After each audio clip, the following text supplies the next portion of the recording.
पाइबो ओ दलिल दिया है सारा याद করে দিছে বুঝছেন না ওই লাগিয়া এমন আপনারা তোরা কত সময় খালি বেজার আর কিটা হইলো ওই অন দুসাট আমরা জয়েনিং কইব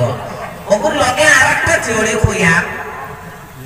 তারা মানুষ আমরা তিনজনের জায়গা গেলে বাড়ি মানুষের বাদ কয়টা দিলাইছেন জেলা কইলার বাইরা কিটা লাগলে আমরা গরু টুকানি গাইছিবা আর আমরার মধ্যে ওরা চিন্তা মিন্তা আই গেছে কি এখন গরু ভাইয়ের না আর বড় বেটা বলে ধরে তা বলে বা ও বা তো তুমি দেন মসজিদ নিয়া খাইলা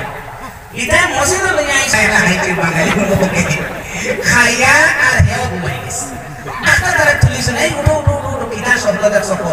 হে বলে আপনারা কোন কিটা দেখছেন বলে हम तो चौथा आसमान में चला गया था हम सब ने देखा दूसरा ने कहा कि हम तो भाई सातवां आसमान में चला गया था हम तो और ऊपर गए हम सब ने देखा मेरा भाई दोनों आसमान में चला गया और हम जमीन में रह गया और एक तलवार लेके एक आदमी आया बोला है कि अगर ये खाना नहीं खाओगे तो तुमको जान से मार देगा भाई जान से नहीं खा रहा इसलिए हम सब खाना एक खा लिया भाई जान से नहीं छोड़ दे लगे शराब ना लिया खाई इसी ले इधर खा लेना ये आसमान में कौन सुनेगा बहुत लगाने के क्या है बहुत गया है लेकिन आपको सुनाई नहीं रहा आप लोग सुनते रहेंगे आसमान में कैसे आवाज जाएगा बोलो तो आप लोग चारों आसमान एक चौथा आसमान एक सातवां आसमान पहला आसमान तो हमारा आवाज नहीं जा सकता है और कैसे क्या बोल रहा है बेटा